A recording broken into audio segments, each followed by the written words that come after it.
UAE President MBZ currently in India. He's in Delhi for a 2-hour visit, quite literally. Prime Minister Modi has received him. He's here on Prime Minister Modi's invite. Bilateral talks in just about a while from now.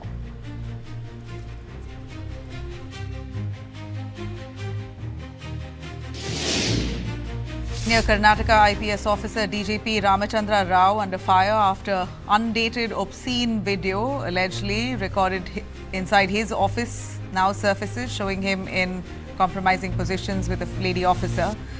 In fact, the Chief Minister Siddaramaiah has spoken, saying he's all set to order a probe.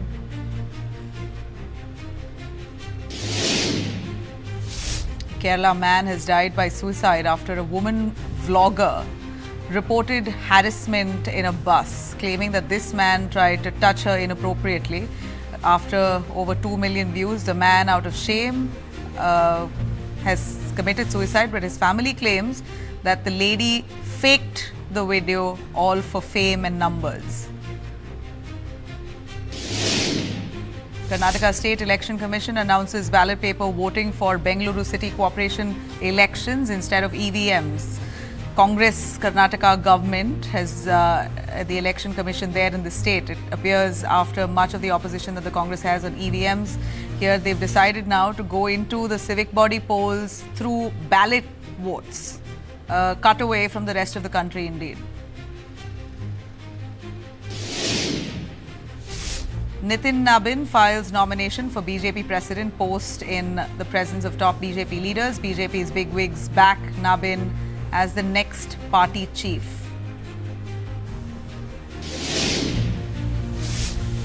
Delhi High Court rejects Kuldeep Singh Sengar's plea seeking suspension of 10 years sentence in the custodial death case of Unnao rape victim's father.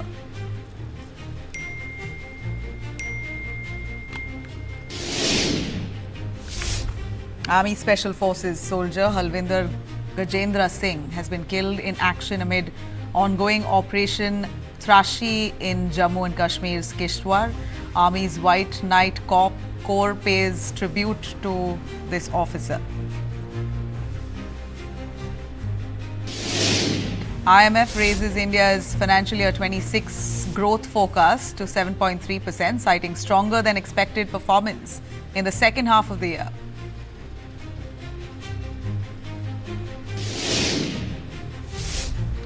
Several killed in Kabul blast as explosion rocks Sher-e-Naw area of the Afghan capital.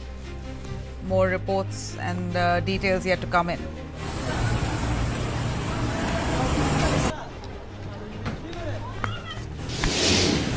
Japan Prime Minister Sane Takaichi is all set to dissolve the parliament there on Jan 23rd, calling for snap elections on February 8th.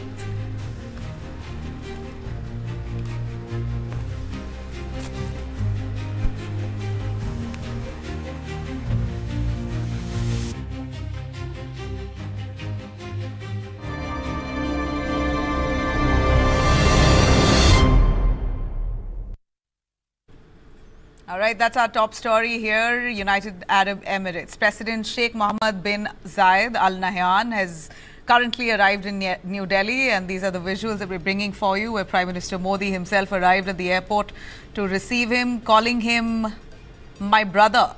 That was the welcome, a very hearty welcome that Prime Minister Modi has given to Al Nahyan on his visit, which was on Prime Minister Modi's invitation.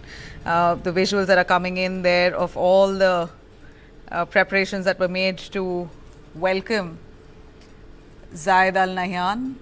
In fact, this comes amid rising tensions as well in West Asia. Remember, you have tensions currently panning out in parts of West Asia, with Iran erupting in protests. At a time like this, the UAE President in India for bilateral talks with Prime Minister Modi is hugely significant. Al Nahyan was received by the Prime Minister. He in fact said that his visit illustrates the importance he attaches to strong friendship between India and the UAE. This is, of course, Sheikh Mohammed's third visit to India as UAE President and his fifth visit in the last decade, reflecting the depth of ties between the two nations, the growing relationship, irrespective of what's happened across the globe. UAE and India have remained thick friends, business partners, and a lot more. In fact, the bonhomie well established with Al Nahyan and Prime Minister Modi embracing each other as soon as he landed in the Delhi airport, with Prime Minister Modi himself receiving Al Nahyan. And 2 hours of a meet is what's expected. The visit comes after a series of high-level exchanges that happened previously, including visits by the Crown Prince of Abu Dhabi in 2024 and the Crown Prince of Dubai in 2025. These talks are expected to chart out new directions for the India-UAE comprehensive strategic partnership and include discussions on regional and global issues of shared interest. Now, India and the UAE share strong political, cultural, economic relations and are among each other's top trading and investment partners. The partnership is backed by the CEPA trade agreement, local currency settlement system, and a robust energy relationship. Al Nahyan's visit to India also comes amid the volatile situation in the Middle East, as I did highlight. Tensions have escalated following massive protests in Iran that has claimed nearly 5,000 lives. Interestingly, you have no word that's come in from any of the Arab or Gulf countries at this point. But here, Al Nahyan is in India and he means business. Let me bring in Ambassador Veena Sikri, who is a former Indian diplomat, joining us live for a little more in detail to give us a little cover as to what Al Nahyan is here in India for. Ms. Veena Sikri, we know he's here on Prime Minister Modi's invite. There are 2 hours of bilateral talks that will pan out in a short while from now. But just to begin with, the kind of bonhomie that Al Nahyan and Prime Minister Modi have shared earlier as well, we've seen this time, as soon as he landed, Prime Minister Modi embracing him, the hug, the warm hug, Prime Minister Modi calling him my brother, them greeting each other as brothers. Irrespective of what happens in West Asia, UAE and India's relationship has remained strong, and this is another telltale.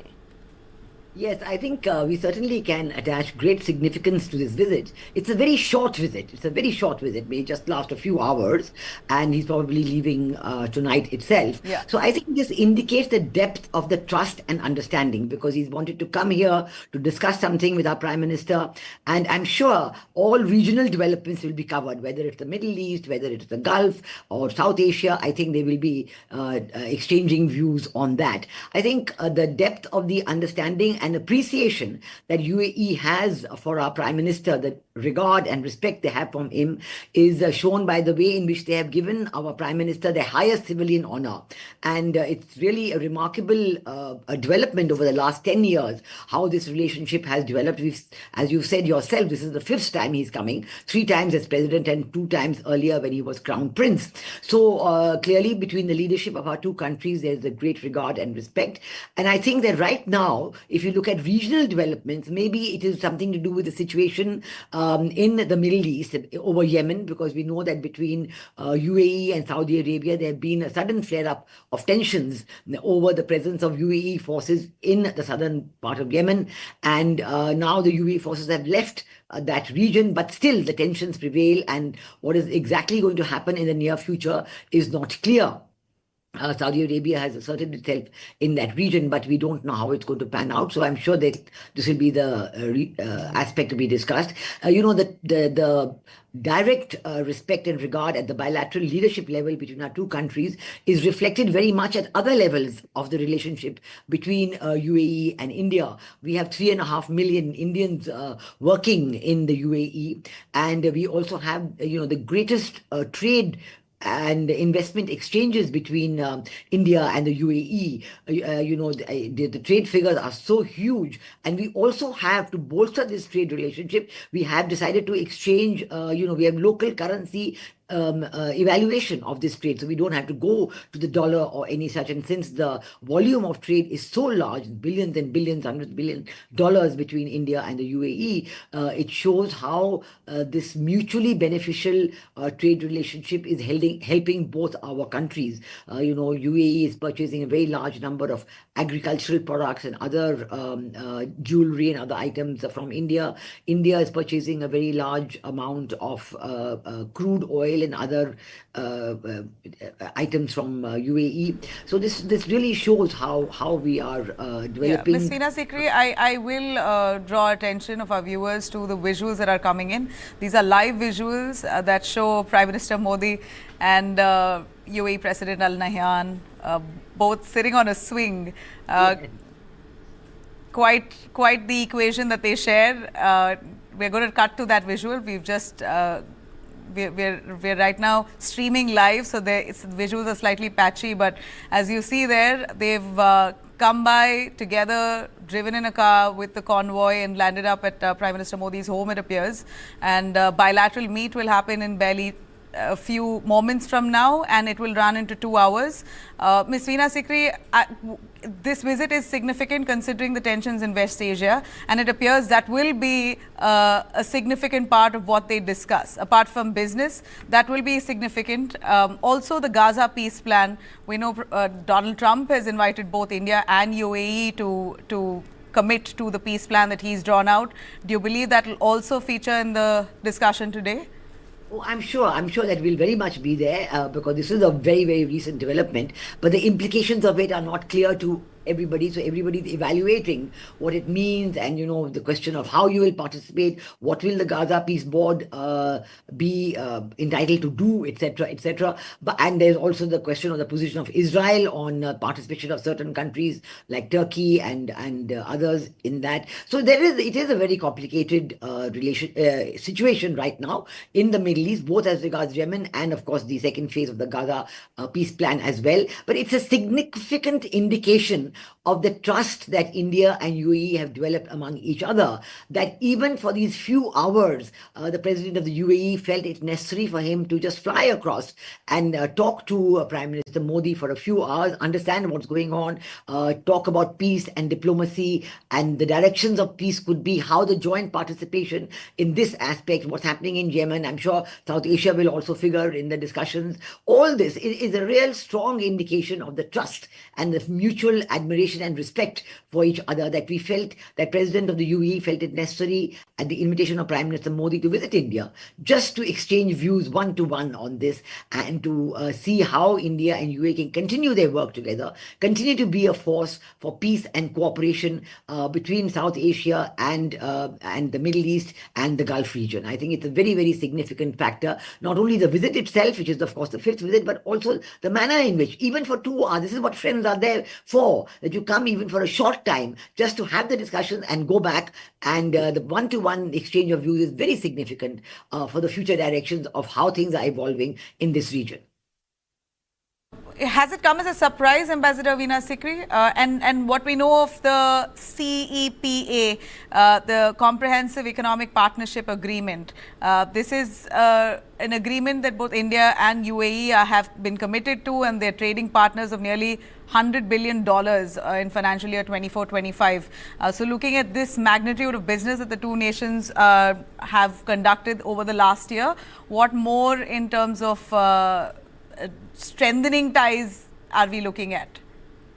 There's a lot more. What you said is absolutely right. The CEPA is working very well. Comprehensive Economic Partnership Agreement between India and UAE, reaching $100 billion of trade is truly significant between two economies like ours, and it shows that we want to build upon this further and further explore how whether trade, direct trade, and also investment aspects can be covered, so that the integration of our two economies, which, as you know, this is a civilizational interaction that India and the countries of the Gulf have had, and now in modern times it's living up to the traditional civilization heritage. So this would certainly be part of it, how to grow. But beyond that, security issues, defense issues, cyber security, cooperation, technology, what areas further the economic cooperation can take, all these will be covered.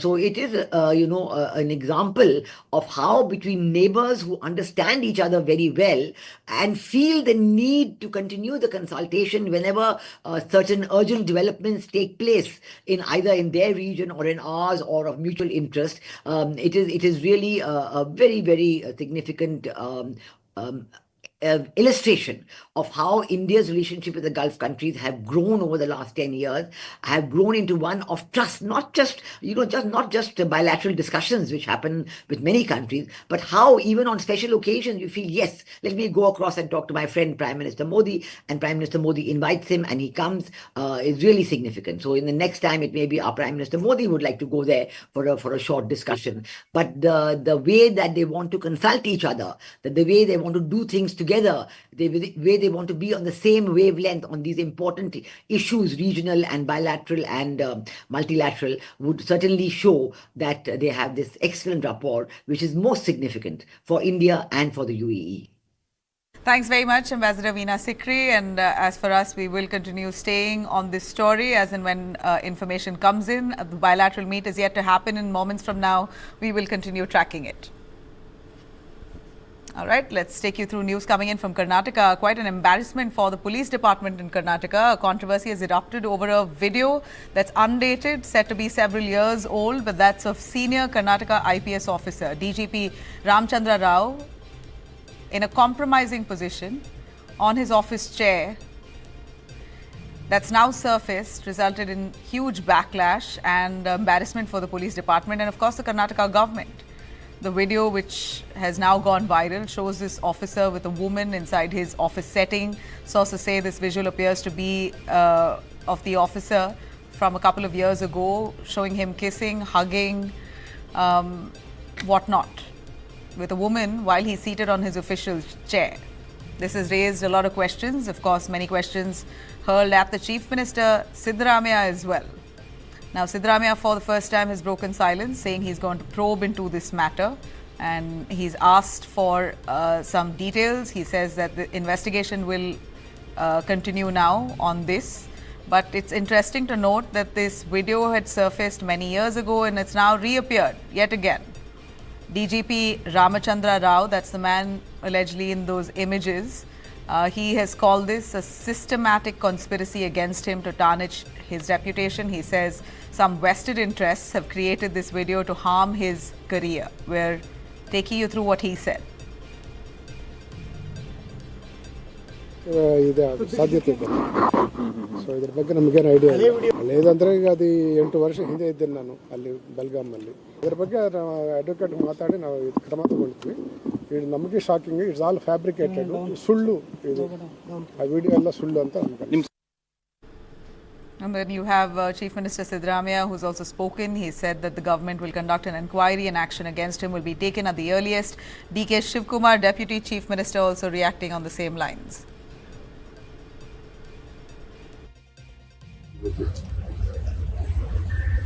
Home Minister ಕೇಳಿ, Chief Minister ಕೇಳಿ, ನನಗೆ ಅದ್ರ ಬಗ್ಗೆ ಅದು ಗೊತ್ತಿಲ್ಲ. ನನಗೆ ಗೊತ್ತಿಲ್ಲ. Home Minister ಕೇಳಿ, Chief Minister ಕೇಳಿ, ನನಗೆ ಅದ್ರ ಬಗ್ಗೆ ಅದು ಗೊತ್ತಿಲ್ಲ.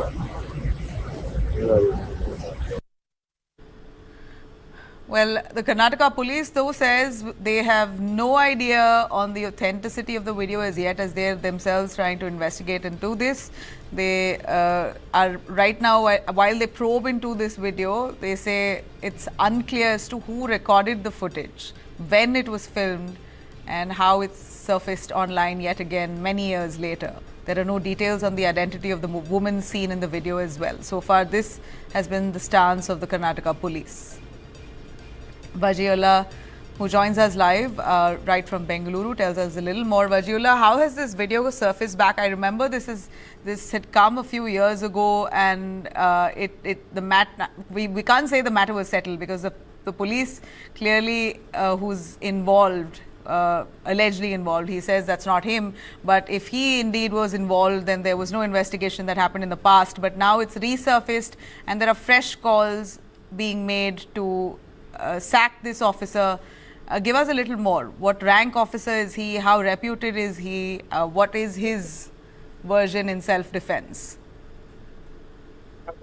Well, Abhida, with the video coming out, again, it's clear that the matter wasn't settled, and matters like these are clearly not settled because these can always be used to blackmail or to put pressure or things like that. But for now, the DGP claims that video is unverified, or also something that we have in our access, which we will be also showing to our viewers in coming time is one of the audios that have been released by one of the victims, a phone call between the DGP and a woman, and in that audio also things are sleazy. Now, coming to this video, we are still not sure how long back this video was shot, who shot this, why did they shoot it, whether it was shot with purpose, because what we are showing to our viewers are pictures, but what we have seen clearly in the raw footage, there are fingers that can be seen in front of the frame. So clearly, whatever the DGP was doing, he was doing it in front of some officers, some people, and they were the one who were recording it. Now, the DGP that is mentioned over here, Ramachandra Rao, he is a reputed officer. He's a DGP. He says that this is a video that he was also posted in Belgavi 8 years back, and it could be somebody done things like that at that point of time. He's believed to be a close confidant of the Home Minister also. So all in all, it is very embarrassing, not just for this officer, not just for the Karnataka police or the government also, because even in the gold case, he was removed and he was transferred somewhere else. And now with this video coming out, clearly it has embarrassed, because he is wearing a uniform, he is in his office, and this raises a lot of question with regards to the morale of the police now, also the dignity and the decorum of the office that he holds. Now, what action will be taken is something we'll have to wait and watch. But the Chief Minister has promised that he will take action against this. DGP Ramachandra earlier in the day had gone to the Home Minister's residence also to meet and clarify his side of the story. But the Home Minister is said to have refused to meet him because he is unwell, and that is why that meeting could not have happened. And that bite that we are listening of the DGP is from the Home Minister's house. Now, what action will the government take? Because the government wants to verify when was this video shot. How long the probe will take and when a probe report will come by on this. But thank you very much, Vajiullah, for joining us on this news. All right, a quick look at TVK Vijay, the chief of TVK, who's currently been summoned by the CBI in Delhi over the Karut stampede. He went through another 6 hours of questioning today as well. He's just moved out of the CBI office. This is the second round of questioning. In fact, he was asked to appear on January 12th itself, but at that point, citing Sankranti, he asked for another date. So today was the day he appeared before the CBI yet again. 6 hours of questioning, and he's now finally out. In fact, there were several other leaders of the TVK who were also questioned in the same case. TVK leader CT Nirmal Kaur has claimed that there are no summons on Vijay until now for further interrogation, and that Vijay cooperated in the investigation. She's also added that there have been a lot of rumors in the media requesting the media to be a little more responsible as to what they say. But well, the fact is that Vijay has been grilled by the CBI for 6 hours today and nearly 9 hours the previous day, the previous questioning. So lots of questions being asked as to his delay. Why was he late by 7 hours? Did he know if the crowd had swelled to that extent? Were there precautionary measures taken on the ground? All those questions that were asked clearly of him and some of the leaders of the TVK as well. But let's take you through what TVK member has to say on this.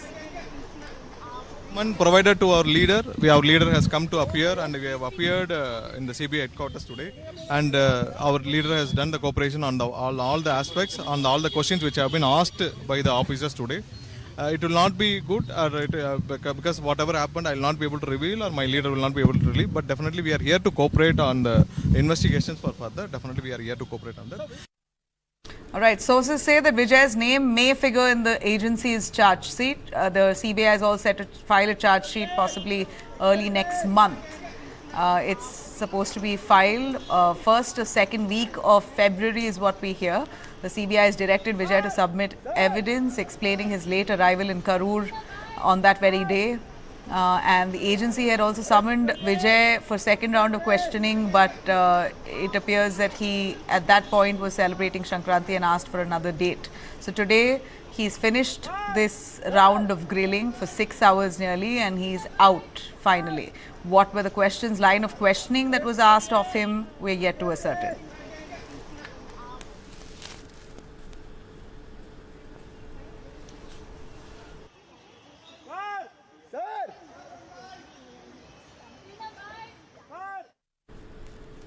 Now, a very sad story coming in from Noida where a techie died after his car crashed into a water pit.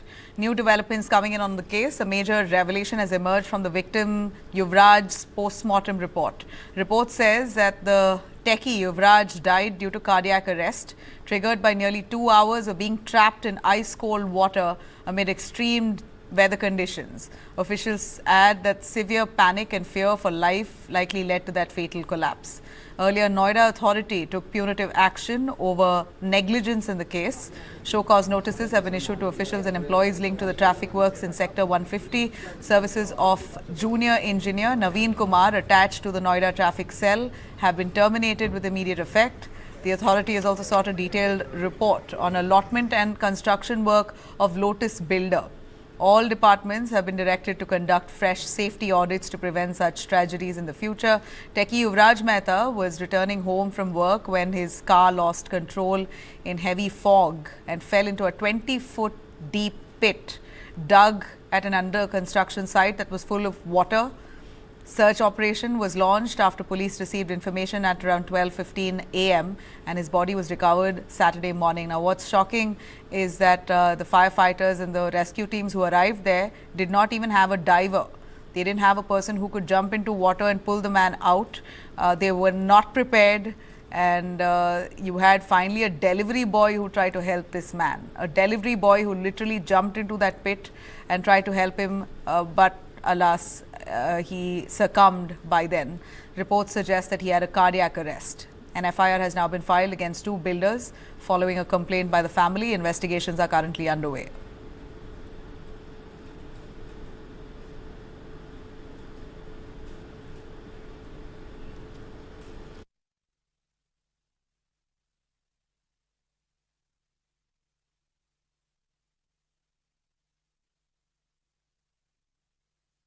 Noida sector 150 के निर्माणाधीन basement का ये जो गड्ढा है, यहाँ पर software engineer जो है उसकी गिरने से मौत जो हो गई थी, उस मामले में नोएडा अथॉरिटी ने कार्रवाई की है। नोएडा अथॉरिटी ने इसमें जूनियर इंजीनियर को बर्खास्त कर दिया है और बाकी के जो लोग यातायात संबंधी कामों में जो लगे हुए थे उनको कारण बताओ नोटिस दिया गया है। आपको मैं घटना की अगर बात करूं तो 17 तारीख को करीब 12:15 के आसपास जो सॉफ्टवेयर इंजीनियर युवराज मेहता जो है वो अपनी कार से आ रहे थे, अपने घर जा रहे थे और उस वक्त कोहरा इतना ज़्यादा था। ये आप जो सामने रोड देख रहे हैं, इसी रोड से वो सबसे पहले जो हाईवे से उतरते हैं और इसी रोड से अंदर आते हैं। तो यहाँ से वो अपने घर को जा रहे थे और 12:15 के आसपास जो है रात का वक्त था और घना कोहरा था, घना अंधेरा था। उस वक्त वो ये रास्ता बिल्कुल भी नहीं दिखता। वो आप देख रहे हैं यहाँ पर कुछ भी उस वक्त जो अभी जो लगाई गई है बैरिकेडिंग, आप देखिए उस वक्त कोई भी बैरिकेडिंग नहीं थी। ये जो आप देख रहे हैं ये तो बाद में अथॉरिटी ने लगाई है, लेकिन उस वक्त तक कुछ भी यहाँ पर नहीं था। कोई रिफ्लेक्टर नहीं था, कोई बैरिकेडिंग नहीं थी। तो गाड़ी जो आती है सीधे ये पता नहीं होता कि कहाँ से मुड़ना है और कहाँ पर ये पानी भरा हुआ है। तो आप देख सकते हैं जब यहाँ से गाड़ी निकल रही होगी तो यहाँ उसको पता ही नहीं चला और वो यहाँ से जिसे टूटा हुआ भी आप देख सकते हैं साफ साफ। तो यहाँ इस नाले से गाड़ी निकलते हुए उस पानी में जाकर गिरी।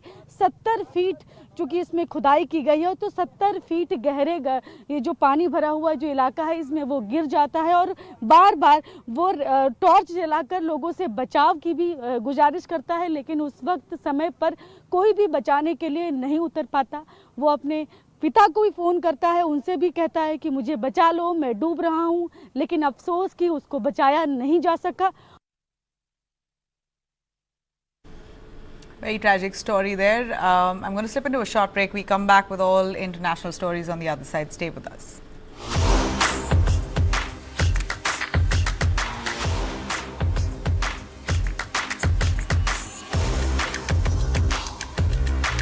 This is India's #1 news network, and you're watching News 9. English news as it should be. Co-powered by Tata Capital. Count on us. घर है वही जहाँ सब संग हो, रिश्तों को रंग दो, दुनिया को रंग दो। Birla Opus Paints.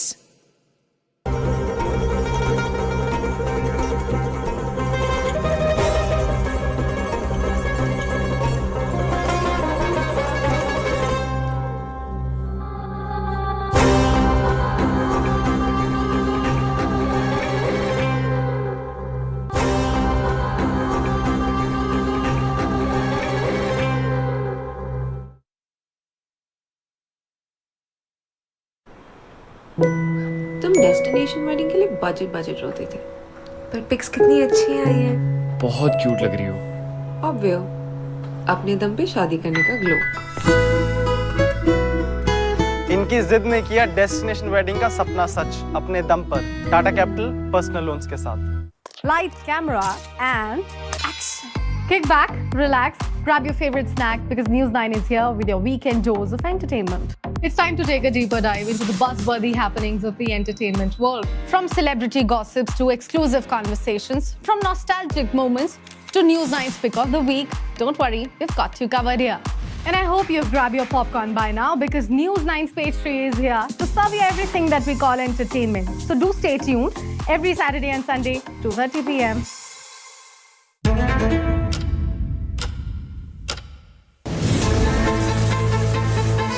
Being a chef, it's my priority to deliver taste in a plate with good presentation, unique innovation.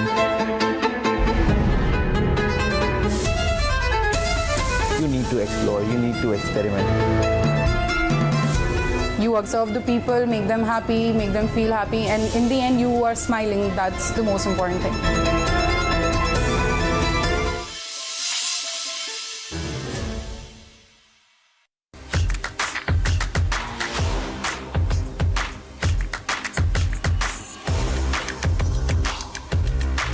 This is India's #1 news network, and you're watching News 9. English news as it should be.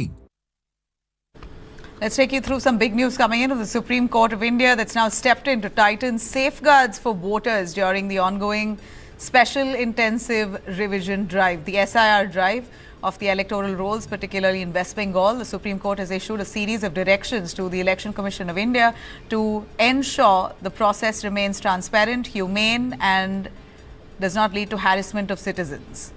A bench led by Justice Surya Kant has noted that around 1.25 crore notices have been issued to voters citing so-called logical discrepancies such as spelling variations in the names or a low age gap with parents. The court has warned that such a large-scale exercise must not cause undue stress or inconvenience to ordinary citizens. Supreme Court has directed the Election Commission to publicly display lists of voters who have received discrepancy notices at Panchayat and block offices and clarified that affected voters may respond through authorized agents.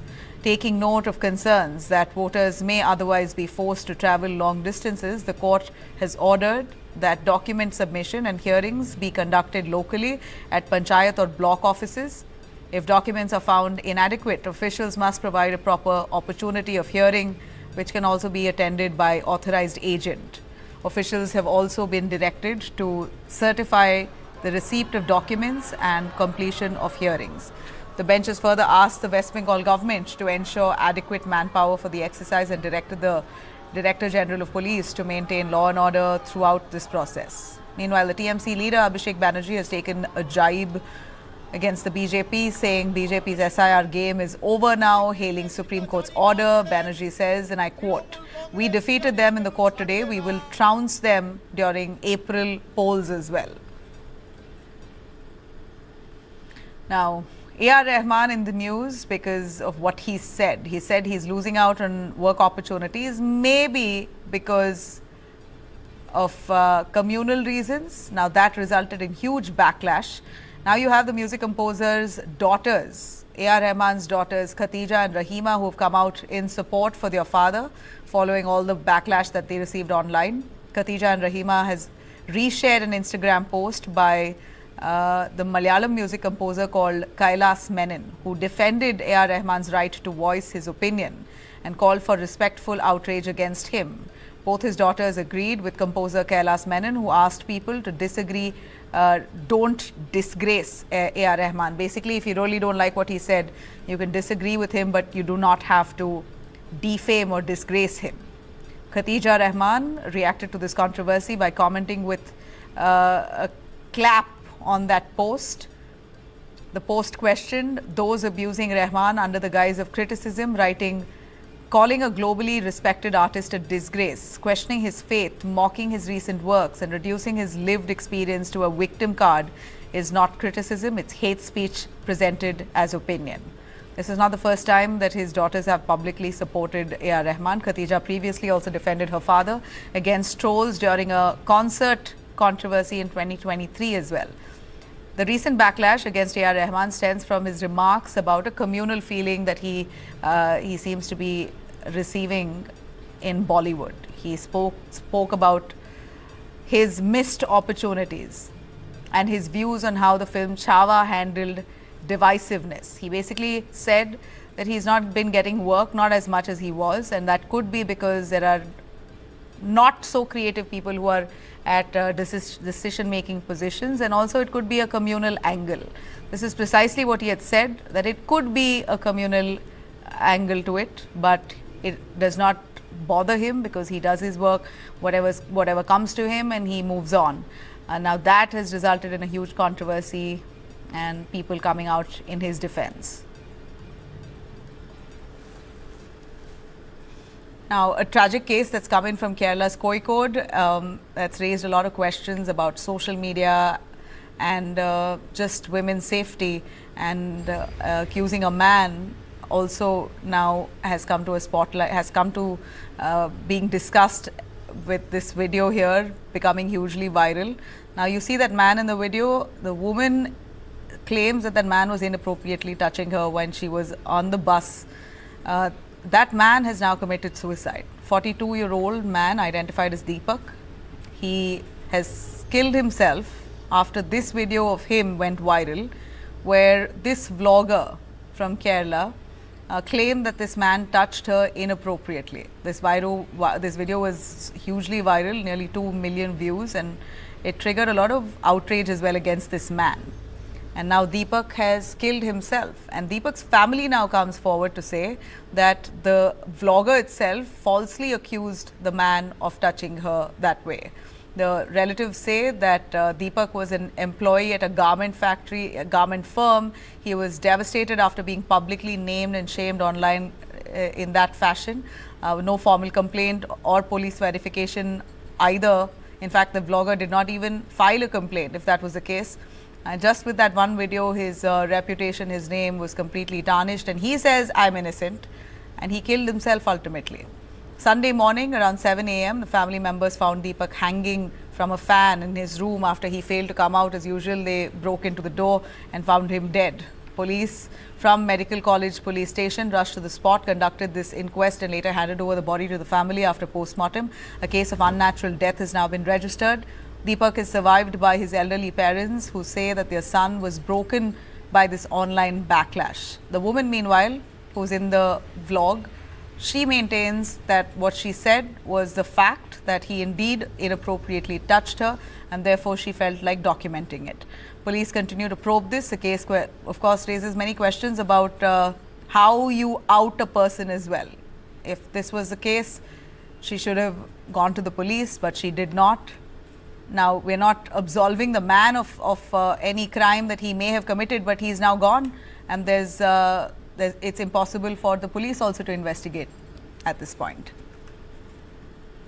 So, police is doing the inquiry. We don't know what has actually happened, but suicide is not a solution. So, that is quite unfortunate. But let's see what has happened. So after the inquiry of the police, we can come to a conclusion. At this point, I don't have a clear idea of what has happened. All right, we have some really sad news coming in of a shocking incident reported late Sunday night from Sector 93, where in Gurgaon, a black Mahindra Scorpio ran over food delivery rider standing on the roadside, and multiple times, not once. According to eyewitnesses, around 10:30 p.m, 5 to 6 Swiggy delivery boys were waiting at a pickup point for orders when a speeding Scorpio hit them and fled. The riders alleged that when they protested, the driver turned around and ran over them yet again. During this, a man called Tinku Pawar, delivery rider from Revri, he was seriously injured after coming under the vehicle's tires. Other riders managed to escape, but this Scorpio rider has sped away. The boys have been rushed to the hospital. They are currently, that one boy has been admitted to the ICU. He is currently receiving treatment. Doctors say his condition is critical. But angered by the delay in arrest of this Scorpio driver, several delivery riders have gathered at the Sector 93 police station demanding strict action. Police said that the Scorpio vehicle has been recovered, but the accused driver is still at large. He is absconding. Incident has created a lot of fear and panic and outrage, of course, as to why the Scorpio driver has not been arrested as yet.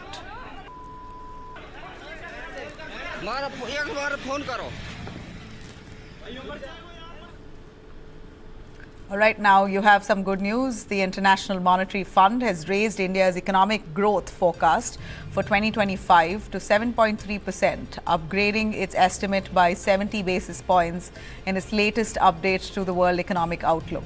The revised projection is just marginally lower than the Indian government's estimate of 7.4% and is in line with the Reserve Bank of India's headline forecast. The IMF has said the upgrade reflects a better than expected performance in the third quarter and strong growth momentum in the fourth quarter of the current financial year. Looking ahead now, the IMF has expected India's growth to moderate to 6.4% in 2026 and 27 as cyclical and temporary factors begin to fade. On inflation, the fund said price pressures are likely to return close to target levels, helped by sharp decline in food inflation during 2025. Reserve Bank of India, which revised its own growth forecast to 7.3% last month, has cited strong domestic fundamentals, including healthy agricultural prospects, benign inflation, robust corporate and banking balance sheets, and supportive monetary conditions as key drivers of India's growth momentum. IMF's upgrade reinforces optimism around India's economic resilience, even as global uncertainties continue to weigh on growth prospects elsewhere.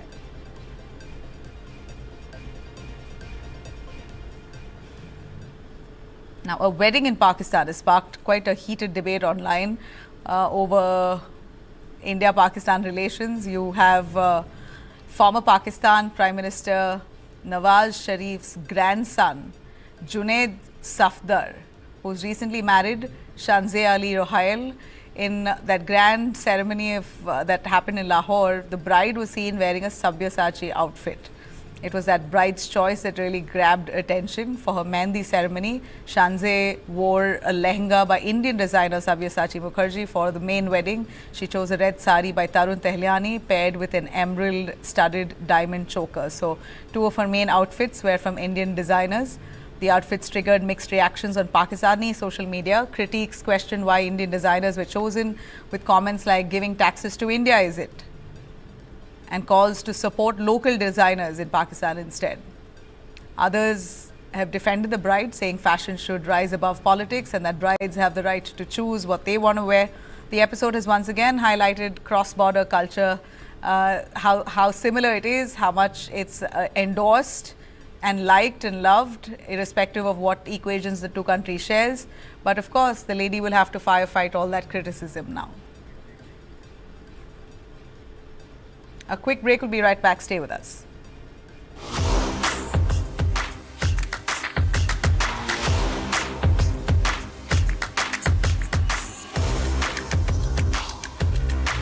This is India's #1 news network, and you're watching News 9. English news as it should be. तेरी एक जिद और factory workers सब double. Retire हो जाऊं क्या?